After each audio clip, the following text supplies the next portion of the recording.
preview season never ends. Perpetual hype, baby! This video is brought to you by Cool Stuff Inc. Use a link in the description below and the code KENOBI at checkout to help support the show and get 5% off your order. And I'm also coming to Whatnot soon, so you should follow me over there. I'm going to be streaming once a month on Whatnot with an AMA style stream while I sell a few bits and bobs as well. There'll be a link to that in the description below. To be fair, we shouldn't get any more reveals now till mid-January, so perhaps a month of rest will make the medicine sweeter. Phyrexia All is One marks our return to the plane of new Phyrexia. At least I assume it is. Now that I've said that out loud, I do realise that I'm not sure they've confirmed that we're actually on new Phyrexia, but I assume this is. They could have infected and built a society on another plane, right? Last time we were here, the Praetors won, Erebrask was exiled for helping the humans, Venser died to free Khan from the Phyrexian influence, and Koth was left fighting on his own. It's one of my favourite sets from an art design perspective. I love new Phyrexia. I love Scar's block in general. First up on the preview block is Mother herself. Elesh Norn, she's back. She costs 2 less mana, but she kept her power and toughness and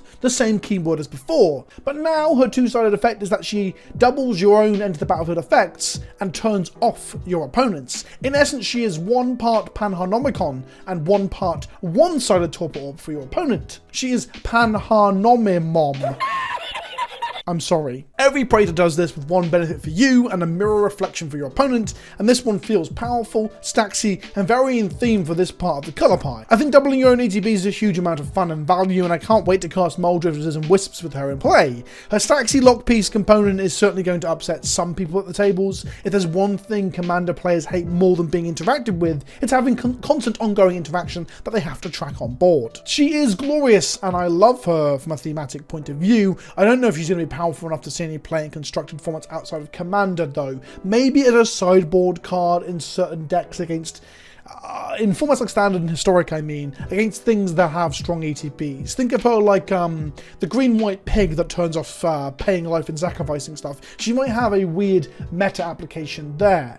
But besides that, I can't see her being a main board powerhouse like Sheoldred is. The art is phenomenal too. This is the first time I prefer the OG set art to any of the Booster Fun variants, and this card is loaded with Booster Fun variants. I think the art on the original is fantastic, but if you don't want this, there are approximately 1,000 different variants of Norn. Ink, oil, glistening, poo smeared, concept, extended, up my arsehole. Honestly, I don't know what each one of these is called, and I don't care enough to figure it out or remember it. Look, I'm glad for you if you're excited to collect 15 different versions of your favourite legendary card from the same set, but to me it's just too much. This is coming from someone who likes to collect alternative language, arts, and frames of Thalia Garden of Thraben, and later printings too, like Heretic Cathar, but that's across the history of the game and over time. Giving me 15 versions, and that is a bit of exaggeration of course, but 15 versions of one card in one set is not an exciting collecting prospect. It feels like homework. It feels like hard work. It's actually exhausting. Part of me wonders if I'd be more tolerant and more excited by this if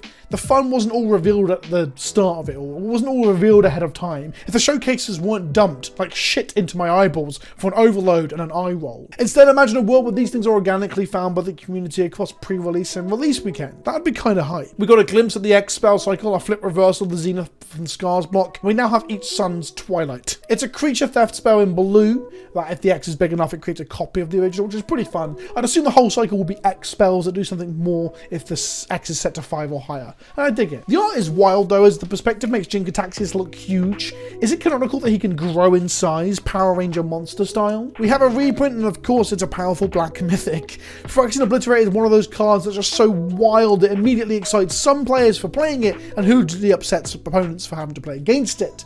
And if that isn't a sign of a good black card, I don't know what is. We are about to have a standard where Liliana of the Veil, Phyrexian Obliterator, and Sheoldred are all in it. And that seems like a strong recipe for a good black deck. Although the Obliterators and the Sheoldreds are both 4 mana, so they do compete for the 4-drop slot. The art is a weird one. I don't think it portrays the horrors of the original quite. Like, the original is monstrous, but instead this almost looks like a creature contemplating or studying what's in its claw. A quiet, reflective moment for the Phyrexian Obliterator. Also, does anyone else think this Phyrexian Obliterator looks like a Phyrexianized dinosaur? Like, I had to go and check that it wasn't like a reference to Colossal Dreadmore's art or something. Slowbad returns from the original Mirrodin block, but now his body has been grafted into a golem. Perhaps, and it's not been confirmed, but perhaps this is Bosch, the Iron Golem, the one he used to maintain in his original art. This has not been confirmed, but I think it'd be pretty grim if the two elements of the resistance, two elements of the good side of it all got chewed up and spat out as one amalgamated monster. Jor-Kadeen comes back, and there's another red-white equipment matters commander. Whew, thank God for that. I thought we were running out. It's a rebel, which is cute. It's a creature type that has a lot of historic baggage within Magic, because rebels were broken at one point, and shows us there is a resistance on the plane through a rebellion. And on the topic of rebellion, Koth actually says resistance in his name. I assume he's leading it up. He's been fighting here for what? What's it been? 10 years? Has it been 10 years? I don't even know. He's carrying the same axe as Jor-Kadeen. Unsure if this is just a weapon of the modern surviving Myrsian inhabitants, or perhaps a legendary equipment akin to the Shadow Spear from Beyond Death that we'll see throughout the story. This is a rare Koth, not a mythic. That's because there are 10 walkers in this set, by the way. He finds mountains. He doesn't protect himself, apart from a removal spell that is based upon mountains and can't go to face. And then he eventually, after 2 turns of ticking up and your opponent doing nothing, he does give you an emblem that's like a souped up Valakut. It does 4 damage per mountain entering the battlefield at any time. I'm happy to see the return of Koth. I always liked his original card in Cube, especially as a red-aligned Mountains Matters Planeswalker, but this one just feels really weak. I don't think any deck outside of some other strong mountain synergies is ever going to want this, especially mono red or RDW in Standard, which is where Koth originally saw some play. As Koth does not, or at least this Koth does not, do anything to close out the game beyond maybe removing a threat, and that might be at a push if you're splashing colours, and his ultimate. And you should not judge a Planeswalker by its ultimate. I think this card is actually quite bad, unfortunately. The art for this set looks phenomenal already, and I really want to draw attention to this one. Venser, Corpse Puppet. Venser is one of my favourite, not characters, because I don't really know much about his lore besides the fact that he saved Calm, but I do love both Shaper Savant and the Planeswalker. Both of these cards have been cards I've played loads over the years. And the fact that Venser was gone and would never get another blinky, flickery effect from him. He was the flicker Planeswalker before Kaya was, so I've always missed him a little bit. So people were wondering whether or not he'd return completed, or there'd at least be a reference to him in the next one, and here we have it. He is a corpse puppet. I wonder if he is actually some way in which the Phyrexians move things between the planes. Like the residual energy left over from him being a Planeswalker after losing his spark is somehow what fuels the ability to move things from plane to plane. At first glance, he looks nothing like he used to, although he does have the glowing eyes when he was using his spells. His armor has these sort of little donut twirly bits on his chest. And down here, it looks like we've got like almost like entrails mixed with his original cape. The superstructure of the body itself, someone on Twitter did point out that it looked like it was Memnarch, complete with the little arms. I don't think it actually is Memnarch. I don't think they've just joined them together, but I think perhaps it is a homage or a reference directly in shape, a dark reflection of Memnarch, who used to be the ruler of Mirrodin, was the person installed by Khan to control over Mirrodin. This and the triangle full of baby faces, the set is wild, and I cannot wait. It is gorgeous in a really sick and twisted way, and people talk about it a lot. People are like, oh, look at the body horror, look at the body horror, but it's true. There's some real grim shit in here, and I can't wait to see more. Anyway, like I said, the set will have 10 Planeswalkers, the most Planeswalkers since War of the Spark. 5 of these will be completed, and they've already said that Koth, on the stream, they said that Koth will not be completed. Koth is safe. This means that 5 of the other 9, which could include Jace, of all things, will be completed. We got shown completed art variants of all of the walkers, so 5 of these are going to be what ifs, and 5 are going to be what they look like when they're done. And if I'm honest, some of them are horrific in a very grim and Phyrexian way.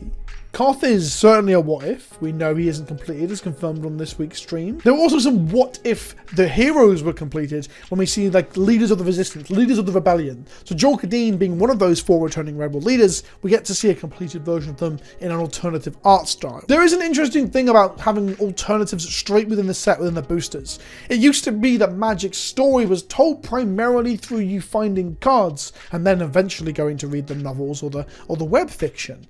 But now, with alternative what-if variants within the same set, we start to have a confuddling, a confusion of that. If someone wasn't terminally online, you can see how they might think that all 10 of these walkers, if there's Phyrexian versions of them that they finally open, their friends open for packs and playing their commander games, they might think they've all been turned to Phyrexia. I'm not against alternative frame treatments or alternative what-if art versions of cards or anything like that, but I do think including them in the main set does take away that original storytelling through and world building through the cards.